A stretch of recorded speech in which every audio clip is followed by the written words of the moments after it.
Hello, everyone. My name is Jeremiah Reed. I'm the author of Mental Wealth, and I wanted to bring you this financial literacy series called Financially Lit. And today we're going to be discussing your financial purpose. A lot of people want to jump quickly into the X's and O's about managing money, but before you can even do a budget or anything else regarding your money, it's very important you understand your why. You have to understand where you are going before you can even hop in the car to get where you want to get.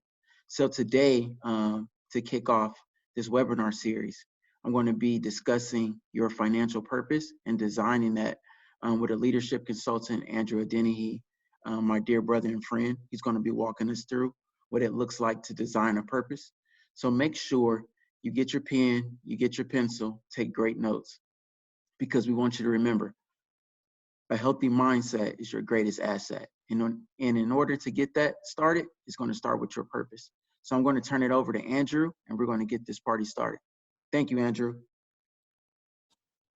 Perfect. Jeremiah, I want to thank you for having me. For everyone on the call, thank you for carving out some time today to chat. If you have any questions, we're going to have some Q&A towards the end, but feel free to put anything in the chat as well, and we'll make sure we get to that before we round things out. But again, my name is Andrew Adeniji. Today, we're going to talk about designing your financial purpose. Before we kick things off, for those of you who don't know me, here's just a quick slide to give you some background on myself. From South Bend, Indiana, currently live in Indianapolis, Indiana. I did my undergrad at Indiana University, the Kelley School of Business, where I studied entrepreneurship and corporate innovation. I got my master's from Michigan State in management, strategy, and leadership. And most of my professional career has been in retail management. That's for Aldi, Kroger, and now Starbucks. I have a book coming out later on this summer that we'll talk a little bit about. I also have the link to that in the chat as well, called The Circle of Leadership. And I'm also the CEO and founder of AAA Solutions, where we do coaching and consulting for small business owners. So now we got the formalities out of the way. I'd like to jump right in. So there's 3 takeaways I want you to have for today. Know how to uncover your purpose, understand what a mission statement is, and know how to leverage your purpose from a financial perspective. So if we get those 3 takeaways, then in my book, it'll be deemed a success. So without further ado, I want to start with John OLeary. So this is prioritizing your purpose. Got a picture of John OLeary on the bottom left of the slide. When John was 9 years old, he decided to experiment with fire and gasoline in his parents' garage. Well, long story short, it didn't go over very well. He ended up having to be rushed to the hospital, and after several months of treatment, he was able to survive. According to him, 100% of his body was actually engulfed in the flames, and there's obviously significant damage done to his parents' home as well. He made it through that situation, though, and a lot of times people were asking him, how did you do it? With all the different burn treatment that he had to do and the risk of infection and the month after month after month in the hospital, where quite honestly, a lot of doctors didn't think he was going to survive, but he pulled through. And he referenced a quote from Viktor Frankl, who's a Holocaust survivor. And Viktor puts in one of his books, when you know your why, you can endure anyhow. And we want to really kick things off with talking about why, because that's a question that you need to be asking yourself, especially if you don't know the answer to that yet. Why are you on this earth? Why, what is your destiny? What are you trying to ultimately accomplish throughout your life, right? And John shares this story, and through this process that he went through, he was able to determine what his why is. And for him, he puts it there, I will thrive because God demands it, my family deserves it, and the world is starved for it.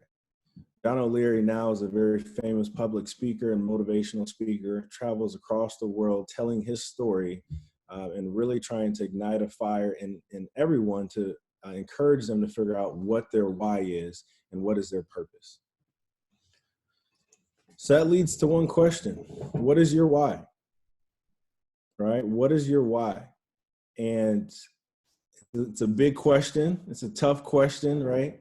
If you haven't put a lot of thought into it, you may not have that answer, and that's perfectly fine. But here are some questions to really get your mind going and start thinking about what is your why. And in order to do that, I would say What are you passionate about? What would you love to do if you had unlimited amount of time? If you didn't have to go to work, finances weren't an issue, what would you spend your time doing? Right? What would you love to do that some people may call work, but to you, you would just love doing it regardless if you got money or not for it? These are things that you can start to think about that will guide you on a path to getting a little bit closer to discovering what your why is. So these are some questions to kind of get the ball rolling for you all. We're not going to dive in or really pause to allow you to discover that right now. I do encourage you to take some notes and really think through both today and beyond about what is your why. Try to answer that question. Right. So now that we've talked about why, I want to transition to mission statements. So mission statements are often used in organizations, right? They discuss pretty much the core purpose of an organization, why that organization exists, and may even include some goals of some sort within that framework. What we want to talk about today are personal mission statements. So what is your personal mission for your life? And this ties in very well with your why. And there's three main questions that should help you discover what your personal mission statement should be. Ask yourself, what do you do or will do? How do you do it? Or will you do it? Why you're doing it or plan to do it? Those are things that if you can think about and start asking yourself that and answering those questions, you're going to get closer to figuring out, what is my personal mission statement? What am I looking to accomplish? How do I look to do that? And ultimately, why am I doing that? So I'd like to share with you my personal mission statement. So years ago, I went through an activity and I decided that to inspire others by being as successful as possible so that I can use that as a way to show people how great God is. Faith is important to me. Personal growth is important to me. Oftentimes I would have peers and people in my network say that I would inspire them or motivate them. That would give me fuel. That would give me energy. That would really make me light up. And really this statement right here encompasses all of that into one. When you talk about the what, right? The what is to be as successful as possible, right? To inspire others. Why am I doing it? To show people how great God is. Again, faith is important to me. That may not be important to you. That's fine. This is a personal mission statement, right? So you talk about the how, that's being as successful as possible, what, to inspire others, and the why is to show people how great God is. So again, it doesn't have to be a super long, drawn out process. You don't need a whole paragraph. You don't need to write a story, but just try to succinctly say in one sentence, why am I here? What am I looking to do? You want it broad enough to where you're not having to change it every year, right? This is not a New Year's resolution, right? This is something that should really not change too often, if at all, throughout the course of your entire life. So personal mission statement. So now we talked about your why, discovering your why and how to harness your why, right? Talking about really how a why can drive you, and then really formulating that into a statement, a succinct statement that we're going to call a personal mission statement. And now we want to talk a little bit about how to leverage that from a financial perspective. So once you've gone through that process and you're to a point where you feel like you know your why, or you're onto it, or maybe you've ironed out what your personal mission statement is, it's time to talk about, what role does your finances play in your purpose? For me, it's going to be very hard to be successful if I'm not financially responsible. It's going to be very difficult for me to inspire others if my home life is in shambles, if I'm not treating people the way I need to treat them, right? If I'm not paying my bills and doing things that I need to be doing with the resources that have been given to me, it'd be very hard for me to achieve my goals. So ask yourself, what role does finances play in your purpose? How can you grow your financial knowledge? You know, there's a famous quote out there: if you're not growing, you're dying. You got to ask yourself, are you taking intentional steps to grow your knowledge, grow your wisdom when it comes to finances? We all deal with finances, right? You have to have some sort of plan of attack on how you're going to leverage those finances, and at least not allow the finances to be a barrier for you to accomplish your goals. And then what pitfalls do you know you need to plan to overcome? We're all human, right? You may have that hobby that is an expensive hobby. You may have a particular lifestyle that is not conducive to being fiscally responsible. There's a lot of things that may get in the way of you accomplishing your goals, especially your financial goals. Take some time to jot that down. Think through what those things are, right? The first step to success is really awareness. Are you even aware of what those pitfalls are?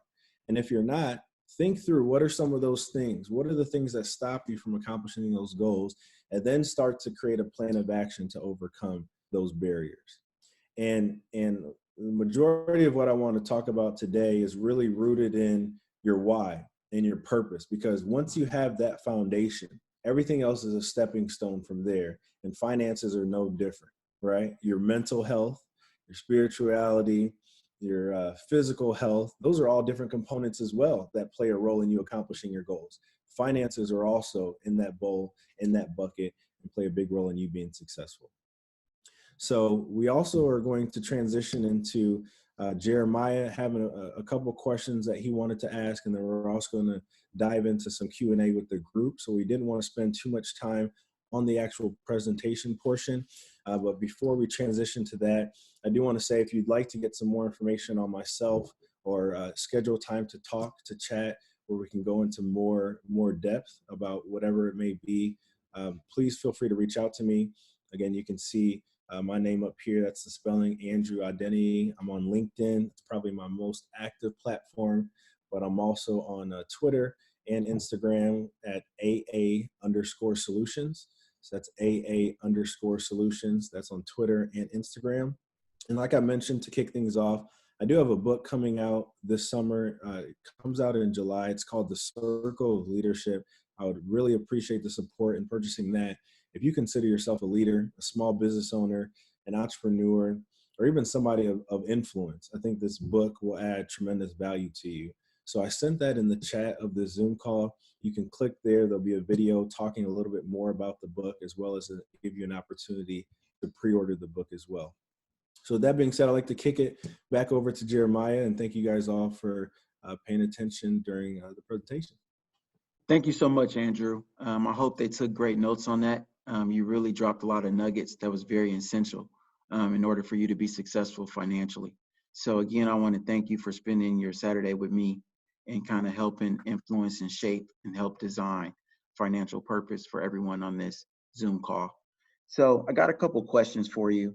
How does your financial purpose shape your buying decisions? Give me some examples of how your purpose could shape those buying decisions. Well, again, it comes back to your why. You got to start with why. If you ask yourself, what am I trying to accomplish? One of the things with a financial statement a mission statement through a financial lens is it not only helps you determine what you will do, it helps you also make decisions on what you will not do. So I would say the importance lies in having your foundation ironed out and having a really good understanding of what you're trying to accomplish. And then it becomes easier to see what role finances play in that. So one example would be, I like to go to the gym regularly. I'm not going to the gym regularly now because of COVID-19, but I recognize that that's a good investment for me. That's a good investment for me because if I am in good mental shape or physical shape, that's going to carry over to my mental, and it's going to allow me to want to be more responsible, even from a financial perspective. So I think there's a lot of carryover. Okay. Now, kind of on that same wavelength, kind of talk to me about like how your childhood can kind of shape your financial views as you get older and could be a positive or a negative thing for you, depending on your circumstances. Right. I would say your upbringing is really your first course in financial management, right? Financial management 101 through experience. How did your mother handle finances? How did your father handle finances? Your relatives, your uncles, your friends, the parents of your friends. What did you see? How did you come to understand and interact with money? I think those are all crucial elements to really how you handle finances as an adult. So again, it goes back to awareness, in my opinion. Have you been able to recognize what those tendencies were and how that may influence how you make decisions today. And if you can identify them, then I think you can address them. And through addressing them is really, again, putting up some type of action plan to overcome some of the barriers or pitfalls you may have. Gotcha. And I know this might seem repetitive for some, but I really want them to understand the power of having a financial purpose. If you can kind of just discuss the importance of truly having a financial mission statement one more time. You know, if I had to really just reiterate what the message is, I would say it allows you to win. It puts you in the best position to win. Those people who have been disciplined financially, who have been intentional, who have been being proactive when it comes to thinking about finances, they're probably in a better spot now, even in the midst of a pandemic, than other people who may not have even taken the time to acknowledge the role finances play, or to create an action plan to maybe get out of some cycle that's not conducive to them growing. So I would just say, don't underestimate the power of being financially responsible and having a purpose with finances aligned with that, because that can help you through the tough times, and it can also give you good perspective when things are going well also. Okay, cool. Thank you so much. We're going to open up discussion. So if you guys watching the Zoom have any questions, please put them in the chat. I'm also going to get to know who's in the audience. I'm going to be selecting some people, and just want to hear your views and kind of your thoughts on personally, if you want to share anything about your financial purpose, or if you just have any comments you would like to share. So I'm going to start off with Brian Johnson. Going to unmute you, Brian. Say hello to the group. Hello, can you hear me? Yeah, we can hear you. Just to give you a little background, financially, I'm kind of struggling. That's why I've been really talking to Jeremiah a little bit about being able to get out of student loan debts as well as credit card debts, to be transparent with you. Growing up in a household, like you said, really, my family really didn't teach us about financial discipline. Didn't really talk to us about student loans and stuff like that. So I pretty much started off in my 20s pretty much behind the wheel when it came to getting myself financial stable. Okay. Well, thank you for tuning in, Brian. And I hope my journey can impact you in a positive way. And today is a good day as you sit down with your family. I know you got a wife and a couple kids, and you can kind of change your generation to come by buckling down and creating a purpose and living by that mission statement. Thank you. No problem. See who else we got in here. Let's see Sequoia. Hey, can you hear me? Yep, we can hear you. I think for me, my family had no financial discipline. They still don't have financial discipline. We worked face in a way that wasn't conducive to our financial health. So we believe God to provide, and we will spend this because we knew He was gonna make a way. And as I got older and wanted more, I just figured like that's not safe. You know, that's being irresponsible. So for me, just connecting to people who have been successful in the area of finances and really trusting the process. I've been working with you through BJ, Bernard Mickle, and it's been a few months, and like I have my emergency fund. I'm like 80% away from having it complete. And it's just kind of fulfilling to see the fruits of your labor, even though it's like a small step in the way to financial health and wealth. It's a blessing to have a platform like this, or just have people who even know, you know, how to get you on track. So for me, it's breaking, you know, generational habits that I still see going on within my family and being the change agent. So, yeah. Cool. Kudos to you. You've identified it, and I think that's the first step. So that's fantastic. It's not going to be easy, right? It's not easy, but it's worth doing, and it's going to be fulfilling if you continue on that journey. Good job. Thank you for sharing. What about Angel?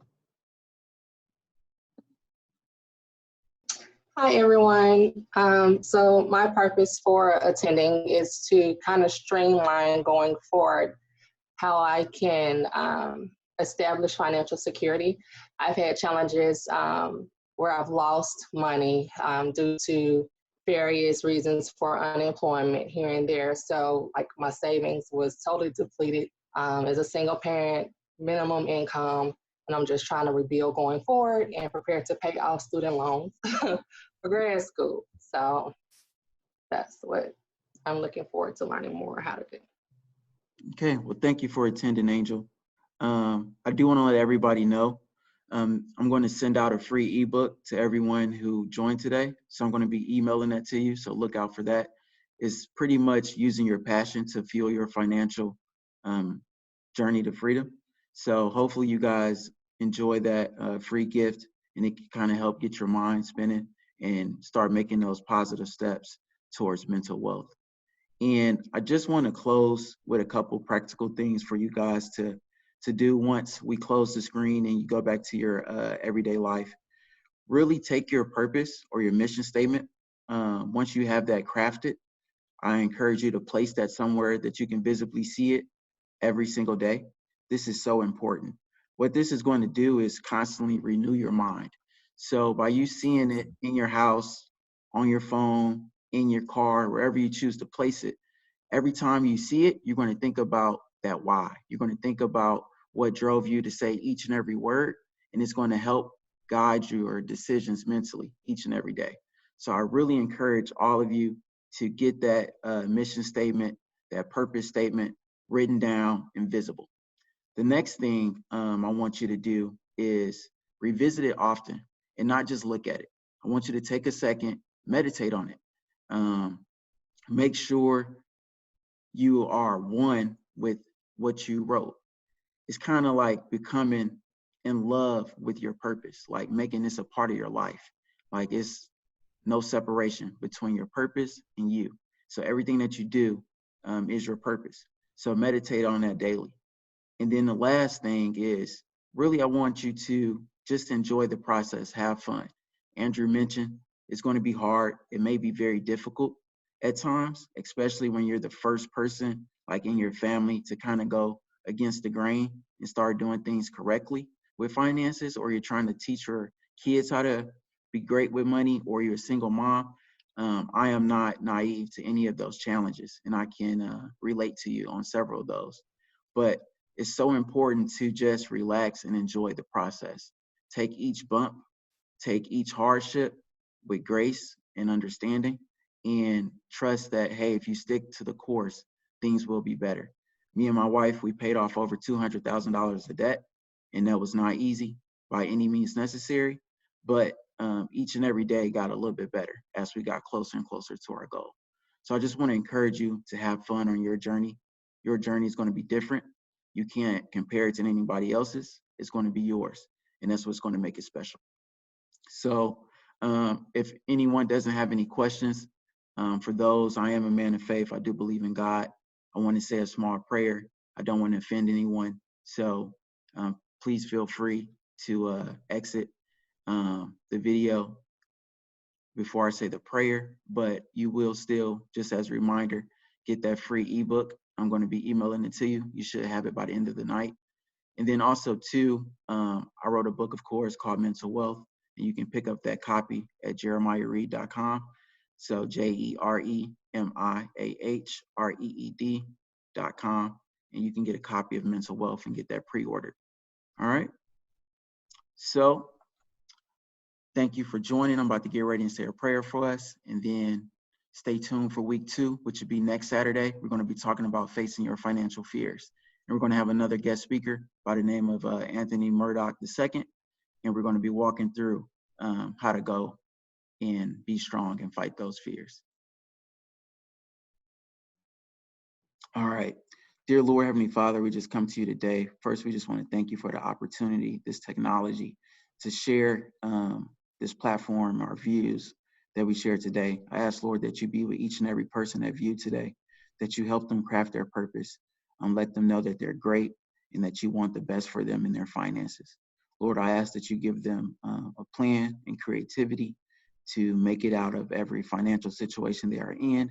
And at the end, Lord, they can just rest and have peace and surety and confidence that you are an amazing God and you can do all things. So I close this prayer in thanksgiving. In Jesus' name we pray. Amen. All Thank right. you, everyone. Thank you so much. See you guys next Saturday. And again, I'll be sending out that free gift.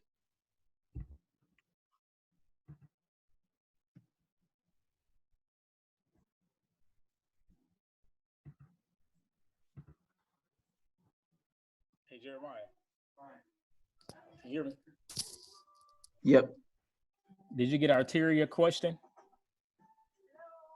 Nope. Arteria? Okay, I think that'd be something good to follow. That's a really good question. I know y'all don't have time though. It was like, yeah, it takes time to answer that question. It's not easy. How do you stay motivated when financial goals are so massive and the ability to make progress in them may be limited? Pretty much if you probably paycheck to paycheck. Yeah, let's Jeremiah, we can send her information directly because I do want to have a question. Yeah, we can do that. Okay. Do you want to hop on a three-way call with her now? I'm not sure. I'm not sure if she's available, but we can. Yeah, if you have I'll a follow number. up with her. Okay. All right. Thanks, brother. I'll call you for a recap. Okay. All right. Bye.